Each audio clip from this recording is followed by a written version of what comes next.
Go ahead. Thank you. My name is B, and I am a grateful recovering alcoholic.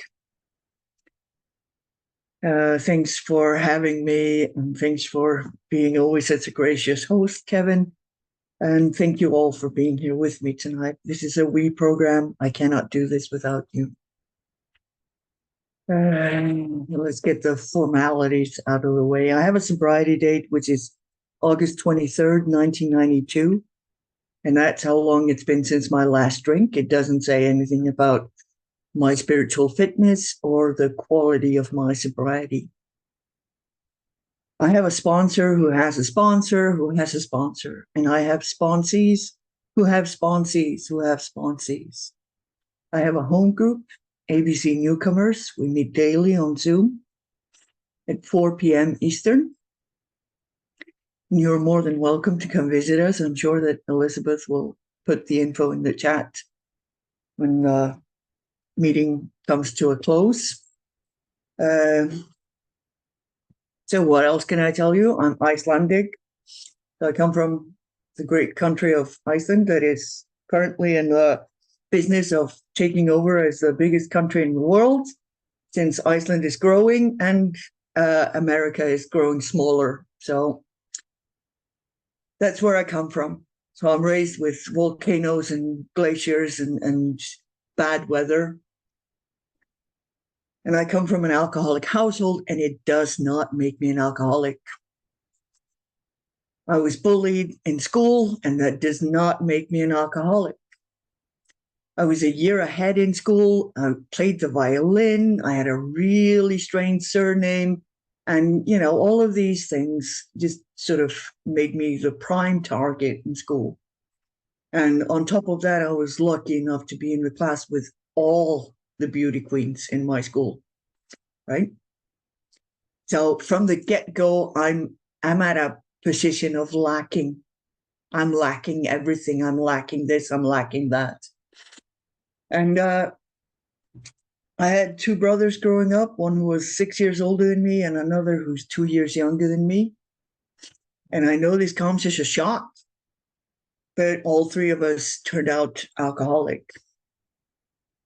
Uh, my mom, who was the alcoholic in the household, she was always surprised that all three of her kids had turned out alcoholic, and she could not see the cause and effects of her alcoholism. She was a violent drunk, and that was my upbringing, right? And because I have this threefold disease, I have the physical allergy, I have the mental obsession, and I have the spiritual malady. I kept thinking that I had been sent home with the wrong people from the hospital. This was not the family I was supposed to be in. I was supposed to be a princess somewhere, with a crown and dresses and, where everybody was bending over backwards doing my bidding. And that was not the case, right? And when I was 9, I discovered alcohol. And it was absolutely a spiritual experience because all of a sudden I was not lacking. I fit in my own skin and I was just as beautiful as the beauty queens in my class. I could buy myself popularity. All of a sudden, I was in, right? Just like Bill talks about in his story. This was absolutely amazing, and I could not wait to do it again. And because my mom was the resident alcoholic and my dad was the resident enabler, he ran a brewery in our basement. So I had no trouble getting my hands on alcohol when I wanted it. And that's what I did. And I was drinking alcoholically basically from the get go. I've never wanted to drink like normal people. I've never wanted to have just one. I've never liked drinking with normal people. They're amateurs, you guys. They don't know how to drink. They just walk away from half empty glasses and say, no, I've had enough. And, they go home, around midnight and they're just boring people. At least they were to me at that time. So, yeah, I'm drinking alcoholically basically from the get go. And by the time I'm, I don't know, 11, 12, I'm acting out on all different things. I'm running away from home. I'm disappearing for days on end. Uh, my dad used to cruise the nightclubs in Reykjavik looking for me in on the weekends. I robbed my parents of their night's sleep time and time and time and time again. I sometimes say that my factory setting, how I'm wired, is dishonest because I could never understand what honesty was. It was something that maybe applied to you guys, but it did not apply to me. So yeah, I was dishonest. I was doing crazy things. I was doing crazy stuff with crazy people in crazy places and going where I did not want to go, drinking with people I did not want to drink with. And it was absolutely horrible at times. It was fun sometimes. And that's, where the mental obsession comes in. Right. If I only eat a banana before I start drinking, then I'm going to be okay. If I only make sure that I have a 2 hour nap before I start drinking, then I'm going to be okay. Right. If I only put my left sock on before I put my right sock on, then I'm going to be okay. I've got all these different methods in my head of how I'm going to be okay and still drink like I do. And none of it worked. And I was doing geographicals long before I realized that I'd been doing geographicals. Uh, I went to live in Denmark.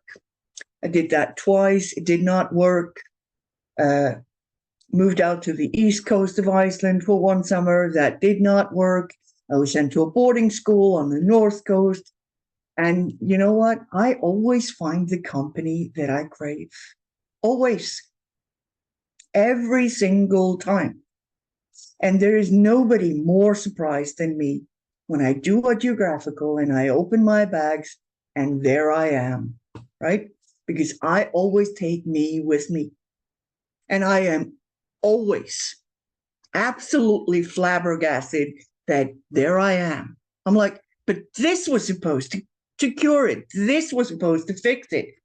Changing boyfriends, changing apartments, changing jobs, changing cars, changing music taste, changing clothing taste, changing absolutely everything I possibly could, and nothing worked. One of these geographicals I did when I was 19, and I realized midsummer that I had accidentally gotten pregnant.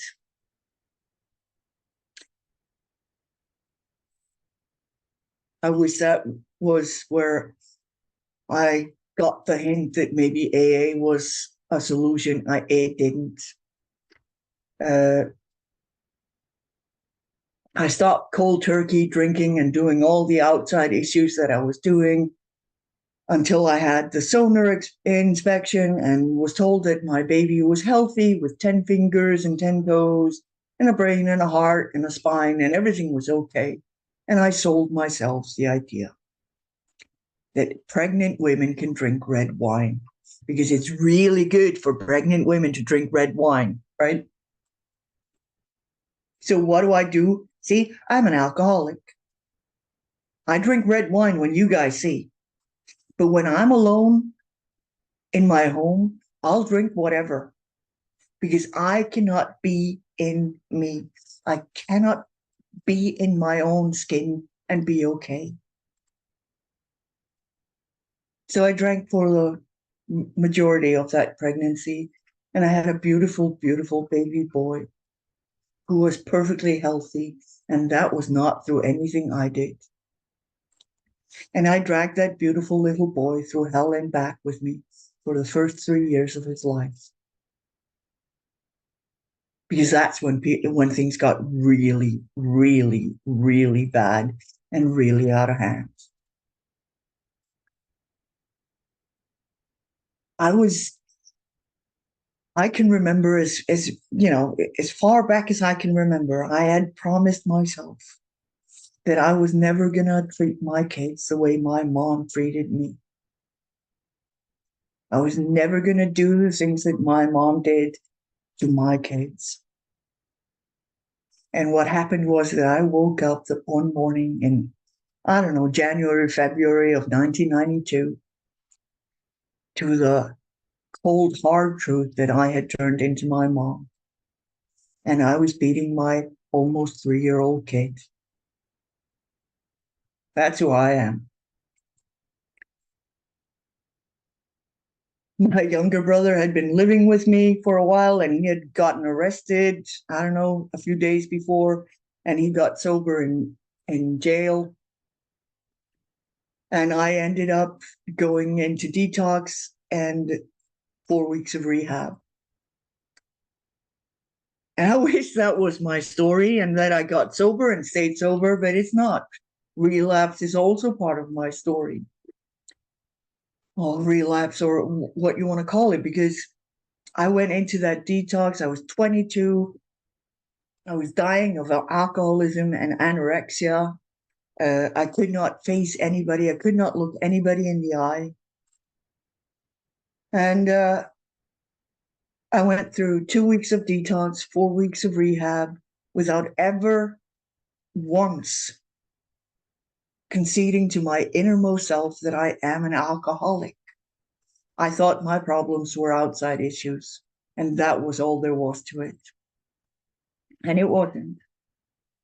And instead of going for a drink when I came out of that rehab, I went to meetings. And this is back in 1992, way before the internet and cell phones and all the bells and whistles we have today. And so I went to meetings. I went to 15, 20, 25 meetings a week. And I thought that was it. That was it. I sort of looked at my life stretching out before me, like 22. And, you know, life is endless when you're 22. It just stretches out into infinity and then some. And it was going to be bleak and it was going to be gray and it was never going to be fun. I was never going to be happy. I was never going to fall in love. I was never going to have any adventures, you know, because I cannot drink alcohol. And that sort of was my life for a few months. But 6 months to the day from the day I walked into that detox center, August 22nd, I sold myself the idea that I can have one beer. One beer is an alcohol. Nobody's died from drinking one beer, right? And see, I forget. And this is where my alcoholism kicks in, because I forget my previous experiences, right? I've never done one of anything in my life. The only thing I've ever done one of was getting married, and that's just not something that I'm willing to try again, right? But that's the only thing I've ever done one of. Everything else I do at least twice, if not 3 times, just to make sure that it's a mistake. But I sold myself this idea, and that started my last drunk, which lasted 12 hours. And I got that moment of clarity. At the end of the 12 hours, I thought, this is not the life I want. This is not the life I want to be living. And you guys had given me a whiff of something in the rooms of Alcoholics Anonymous. And I crawled back home that Sunday. And I went to a meeting that night, and I promised myself that I would never forget how I felt sitting in that meeting. And I can still reach in and get that feeling of how I felt that Sunday night, August 23rd. However, that feeling is not going to keep me sober. That feeling is not going to keep me sane. It's not going to keep me from doing crazy things. Because I have an obsession of the mind. And I am constantly in conscious contact with this or that or whatever will fix me, right? Whether it's a new car, a new apartment, a new boyfriend, a husband, whatever. AA in Iceland was not what we know it as today. We often talk about the ice age of AA in Iceland when I got sober. Everybody had a big book. We all had one in Icelandic. It was a translation of the second edition. And it was in the plastic still. Nobody had practical experience reading the big book, let alone applying the letters in the big book to our lives.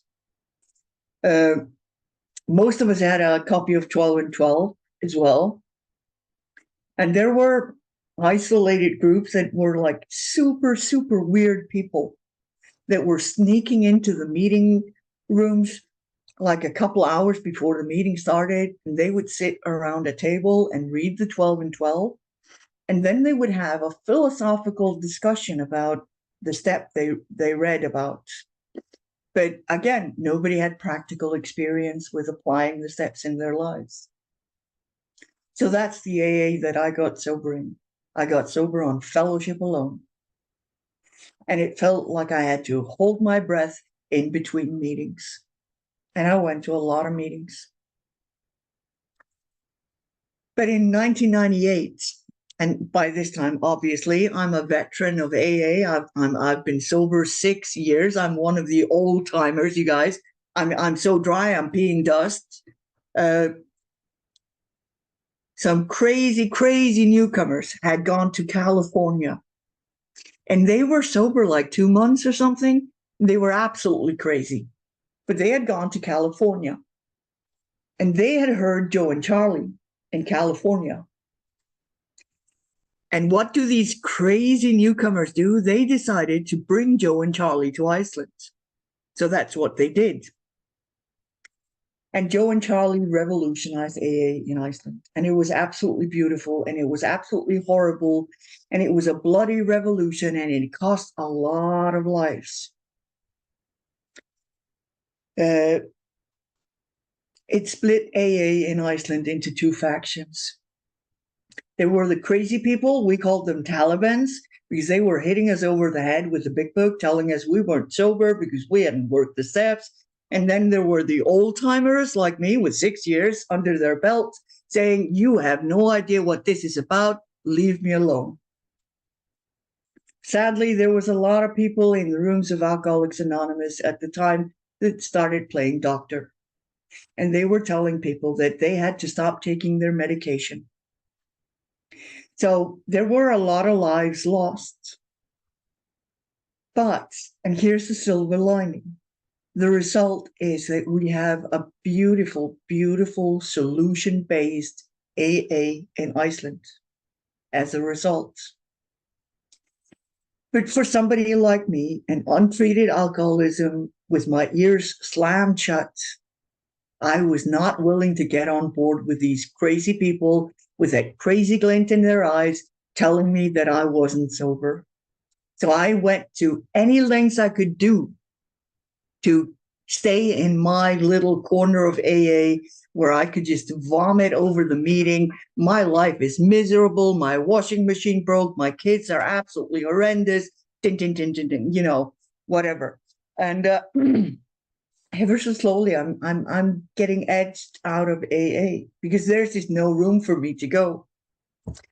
So at this time, this is somewhere around the turn of the century, I have a home group, right?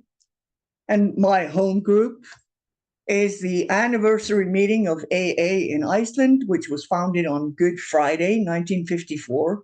And at that time, we had an anniversary meeting every Good Friday. So that was my home group, right? I went to one meeting a year. And I am stewing in untreated alcoholism. I am constantly making bad decisions. I am constantly doing crazy things, right? And I am the tornado roaring through people's lives without a single drop of alcohol in me. I suffered for 15 years in the rooms of Alcoholics Anonymous from untreated alcoholism. And I would not wish this on my worst enemy because it's not a good place to be. What eventually happened was that husband that I acquired, obviously in the rooms of AA, he was also a violent man and he was an active alcoholic. I didn't know at the time. He finally beat me for the last time. And this time I was done. This time I was just done.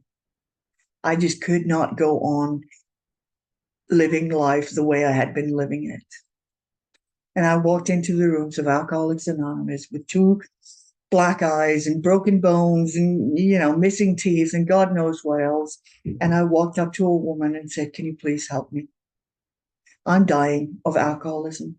And I've been sober for 15 years. And she did. I had dabbled into the steps in my early sobriety, obviously, because, that's what you do. You dabble and you cherry pick. And so I had been cherry picking in the steps. I never did them thoroughly. I never did them in order. I never did everything that the Big Book asks. But I had dabbled.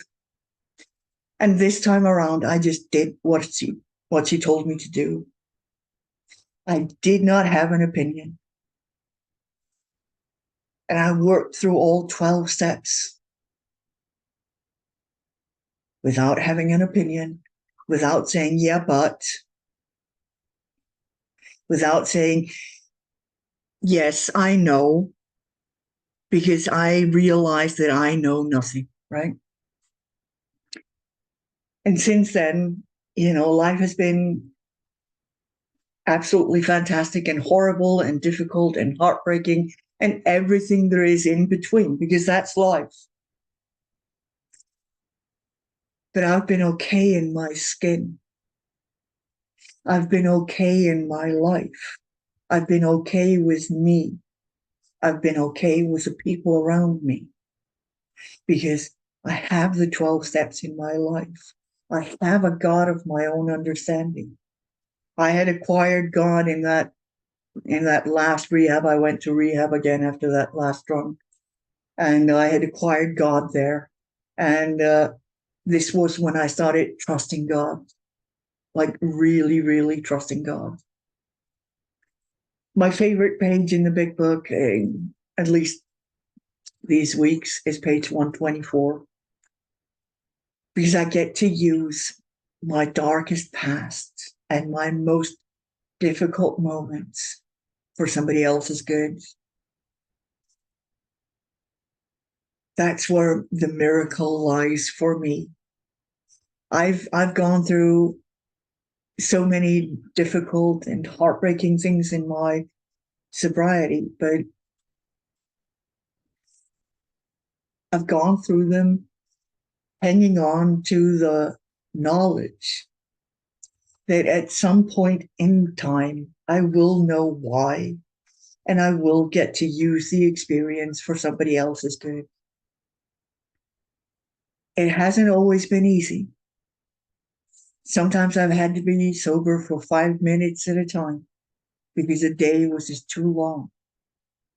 Sometimes I have to cut my day into manageable pieces. I get to deal with my alcoholism along with a difficult mental illness, and that's a privilege for me.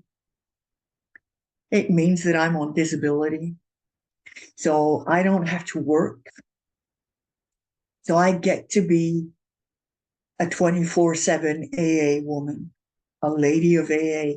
And if you had told me that 31 years ago, yeah, well, you're going to be a lady of AA, I would have laughed and said, you know what? I don't want what you have because that's just plain ridiculous. But that's where life has taken me. I've gone through losses and difficult things. I have 2 children, 2 boys. And they're both out there practicing their own alcoholism. And there's absolutely nothing I can do about it except pray for them and keep a seat warm for them in the rooms of Alcoholics Anonymous. That's the only thing I can do. They are, neither one of them is in contact with me, and that's a decision they made. And I have to respect that decision. And it's heartbreaking. But it's okay. See, I've learned, I don't know about your God or gods or whatever, but my God is really, really bad at wrapping presents, right? These are the ugliest presents under the tree. And he will give me a present that is so badly wrapped and it looks wrong and it smells wrong and it feels wrong and I don't want to open it. And then finally, when I open the present, I find the most beautiful things inside, right?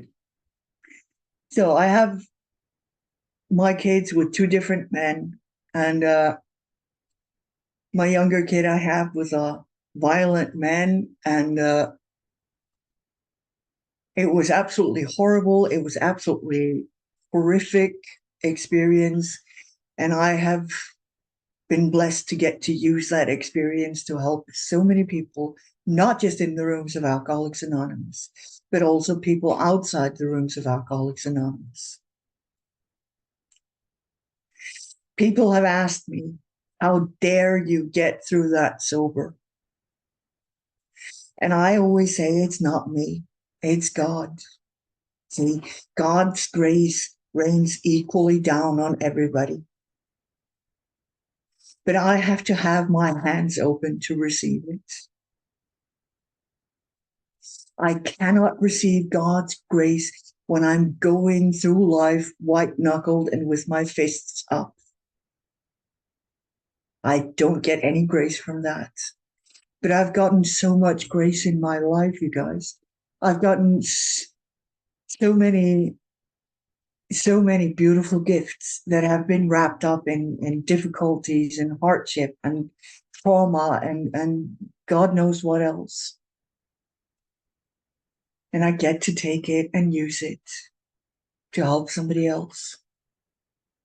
That has been the greatest blessing in my life. And if somebody had told me that when I was going through it at the time, I would have said, no, thanks. You can take that gift and you can just walk right out of here with it because I do not want it.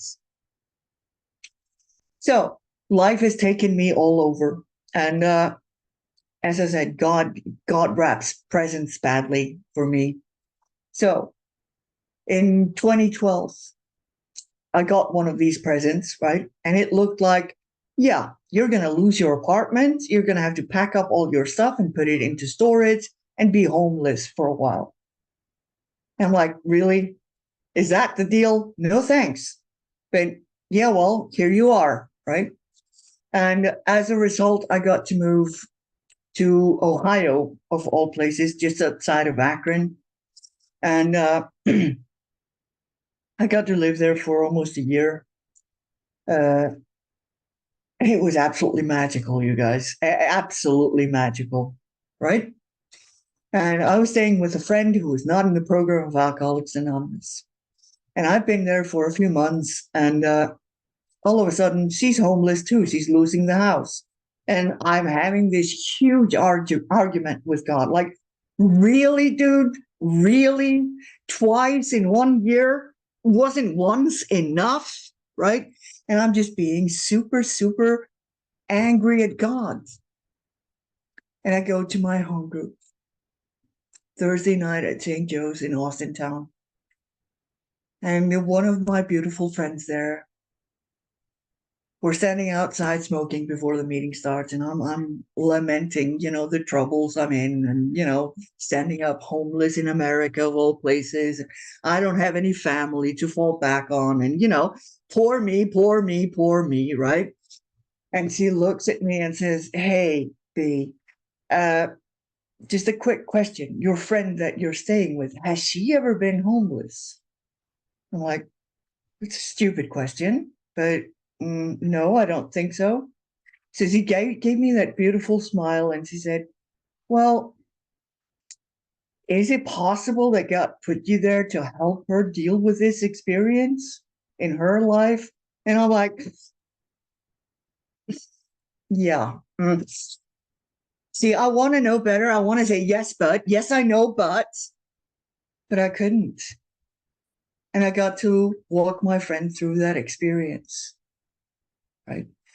What ended up happening was that, all of a sudden people were arguing about where I should live and who I should stay with, and everybody was like, no, I've got a room, no, I've got a room, hey, no, I've got a room. So we were joking about people having joint custody over me, and I would have to spend a week here and a week there because everybody wanted me. This is completely new to me, you guys. These are the presents that God gives me. I came home after a year in America with my suitcase packed of spiritual tools. I had gotten to celebrate my 20th anniversary in and around Akron, playing with people with 30, 40, 50 years of sobriety, and it was absolutely magical and it was amazing. It was amazing to get to be the newcomer in the group with 20 years. And this is where my love for the traditions and the concepts came to being, because I got to delve into this really, really fantastic AA. I was going to conferences all over and retreats and weekends, and it was absolutely amazing.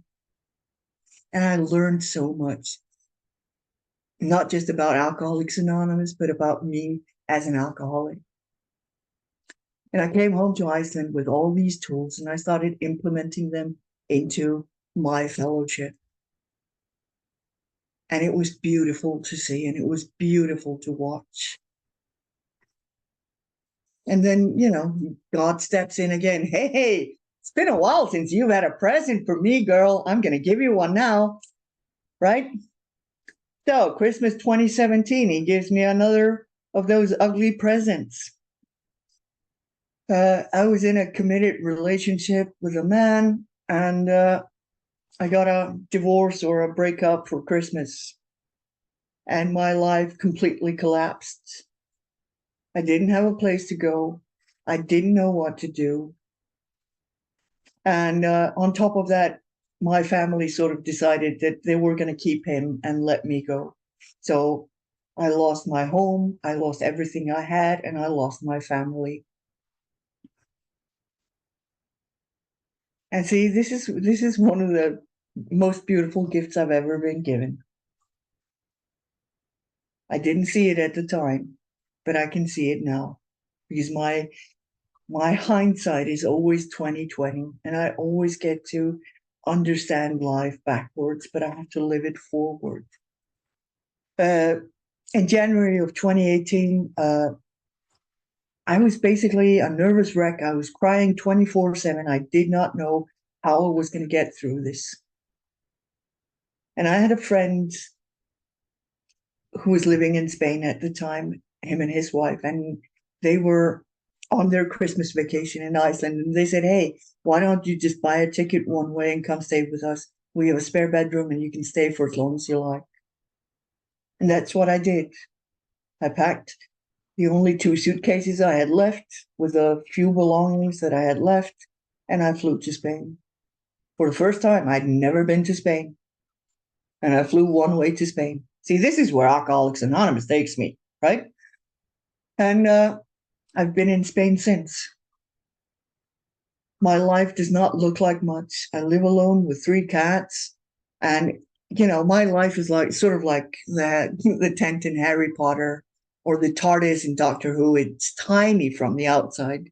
It does not look inviting or big or grand. It certainly isn't the 350-room palace that I thought that I was supposed to live in, right? But it is absolutely huge on the inside. It is absolutely huge. I have a God that is so huge and is constantly doing for me what I cannot do for myself. I am surrounded by the fellowship I crave, always. I came to Spain and I started healing, and life was okay. There was one AA meeting, Icelandic meeting that I was going to. We were sort of getting it off its feet when I came here, and so I was going to one in-person meeting a week, and I didn't have my sponsees around me. Still had my sponsor in America, still checking in with her, but that was about it. And then I don't know, about a year in, I sort of stepped away from that Icelandic meeting because it was just, I was coming out of that meeting more frustrated than I went in. And what happens? See, God shows up in my life again and again, and He does for me what I cannot do for myself. We get hit by a pandemic, and AA moves its legal residence from church basements and God knows what else onto this platform. By this time, I am so thirsty, you guys. I was in meetings 24/7. I was sometimes in 3 meetings at once, with all my devices going in 3 different meetings at the same time because I was dying of thirst. I could not get enough AA. But what soon did was that it reconnected me with some of the most beloved people in the fellowship that I've met. And I started getting the fellowship I crave again. And I got to dive back into the big book with people. I got to dive back into the literature. It's been 4 years now, over 4 years since my first Zoom meeting. And see, 5 years ago, I would have told you this. No, AA cannot work online, right? Just no, it does not work. God did not live online. No, I do not sponsor online. No, I sponsor face to face. You have to sit in front of me with your physical big book, and that's how we're going to do this. That was 5 years ago, right? But I get to change my opinions. That's one of the blessings of this program. I get to have a different opinion. And what I found is that God lives on Zoom just like everywhere else, right? And this message can be passed on through Zoom and through email and messages and God knows what else. As long as I have the willingness, I can do it, right? I only go to Zoom meetings. I don't go to face meetings. And that's basically because I have a hearing problem by now. One of the blessings of growing old in AA, which was never my plan, by the way. I was going to die young and be a beautiful corpse. And here I am, an old woman, and my hearing is going. So I have difficulty with face meetings. I have difficulty sitting in rooms with bad acoustics, and here it's primarily British AA, and you sit in a meeting with British people, and some of my most beloved people are British, right? But you sit in a room with 20, 30 British people, and they speak 20, 30 different languages. And it takes me a while to attune my ear to what they're saying. So I walk into a physical meeting and I get about 1/10 of what's going on in the meeting. But that's okay because I have Zoom. And I can be in meetings on Zoom all day long, all night long, whenever I want. And I always get the fellowship that I crave. I always get what I need as long as I keep moving my feet in the right direction. As long as I stay willing to do whatever it takes to stay sober. As long as I am willing to do whatever it takes to help the newcomer. Trust me when I say this, if I never have to read Bill's story again in my lifetime, I can still die a happy woman, right? However, do I read Bill's story? Yes, absolutely. And sometimes I read Bill's story like 10 times in the same week, and I'm like, really? I know this by heart by now, but I still don't know it by heart. And I absolutely love Bill's story. I love the big book. One of my friends said years ago, the program of Alcoholics Anonymous is really, really simple. It's like baking a Betty Crocker cake, right? If you follow the instructions on the packet, you get a perfect cake every time, right? And AA is like that. Follow the instructions and you will have a beautiful life.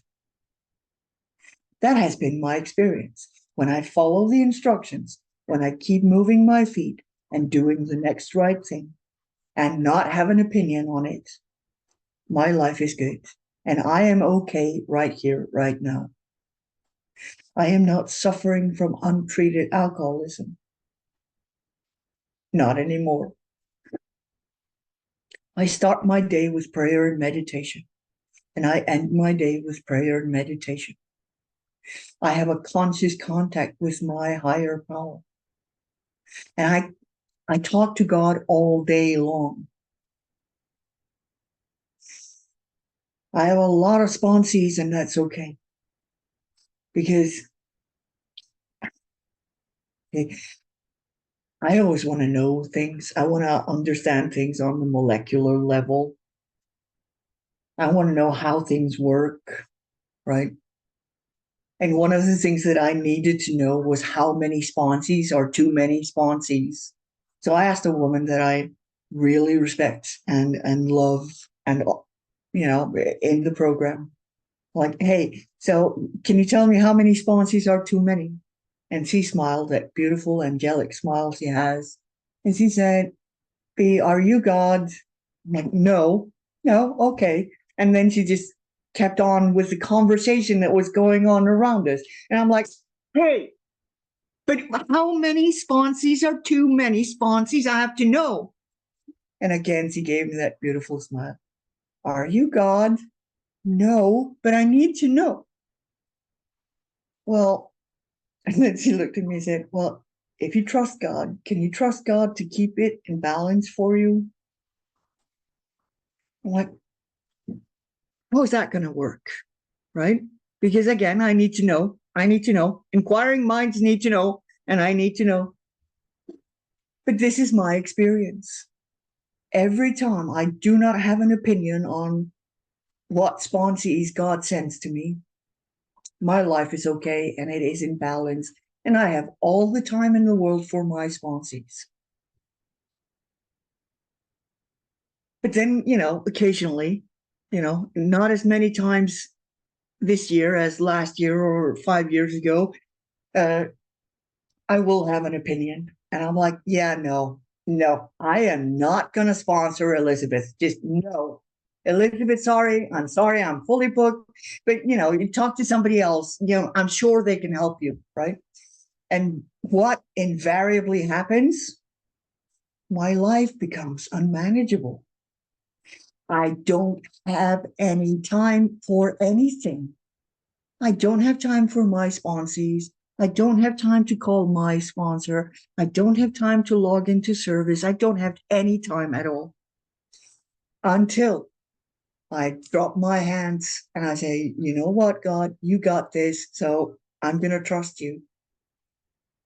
Okay, Elizabeth, let's do this. And my life falls back into balance. And I have all the time in the world. It took me a while to get this lesson learned. But see, I have a toolbox lying around here and it's full of tools because I'm a carpenter's daughter and I love tools. And my tools do not have an opinion on what I use them for. My hammer does not need to have a philosophical discussion about what I'm going to use it for, right? I just pick up my hammer and I drive that nail into the wall, no questions asked, right? And I have to see myself as just another tool in God's tool chests and not have an opinion. And when I get to be there, My life is effortless. And everything happens the way it's supposed to happen. But as soon as I am in resistance, as soon as I'm struggling, I stop floating. I stop being in the flow of life. And I have to stop struggling. And as soon as I stop struggling, I float again. It's a universal law. And who'd have thunk? I did not know until I had smacked into that wall several times. Because again, I never do things once, right? Never, ever. So this is a lesson that I've had to learn several times. By now, I'm okay with it. So when God sends me somebody to help, I'm like, okay, I have no idea what's going to happen here. I don't know what your experience is going to be, but I'll take you through the work. That's all I can do. I don't have the power to make anybody sober any more than I have the power to make anybody drink. I don't have the power to make anybody healthy or sick or keep anybody from dying. I am just a tool in God's tool chest. See, I wanted to die young and be a beautiful corpse, and everybody was supposed to mourn me for like 3 years, right? That was my thinking back then. I absolutely love the privilege of growing old in the rooms of Alcoholics Anonymous. And the longer I stay sober, the longer I work the 12 steps, the longer I work the 12 traditions and the 12 concepts, the more passion I have for this program, the more passion I have for being a guardian of the galaxy, right? And that's what we are. We're the guardians of the galaxy. And my job in here is to make sure that this program is around, not for my kids or their kids, but their kids, the third or fourth generation, right? So I stand guard and I make sure that when I open my mouth, it's not me that's coming out. I trust that God will speak through me. I have, I'll tell you this, and I'm going to end on this. So I have a sponsee, and we have a running joke that he's supposed to be taking cliff notes whenever I'm speaking because I have no idea what I say when I'm speaking in a meeting, right? Absolutely no idea. And that's as it should be. So when I log off here in I don't know, half an hour or whatever, 2 minutes after that, I will not remember a single word I said to you guys. And that's okay because it's not about me. This program has never been about me. This program is about God and being of service to my fellow human beings, of being right with God and being right with the world around me. That's something that I could never be and I could never do. And the program of Alcoholics Anonymous is giving me that galore. It's given me that in truckloads, right? I am surrounded by people that love me and want to be with me. I was never welcome anywhere twice. Never. Nobody wanted me around. And yet here I am, and I am more than welcome anywhere I go. I got I've got a relationship with my family now again. It's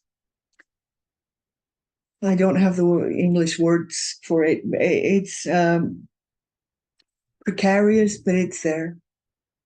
And I am so grateful for that. We've been facing some difficult challenges in my family. My mom died a year and a half ago, and I got to walk through that without picking up a drink and without lashing out at people. And things are good. And I get to be of service. I get to be the daughter that my dad needed me to be. How grateful should I be? My cup runneth over. That's how it is. And I will never, ever be able to express all the gratitude I have for this beautiful program of Alcoholics Anonymous. Even if I live to be the ripe old age of 300, I will still not be able to say how grateful I am. I do love each and every one.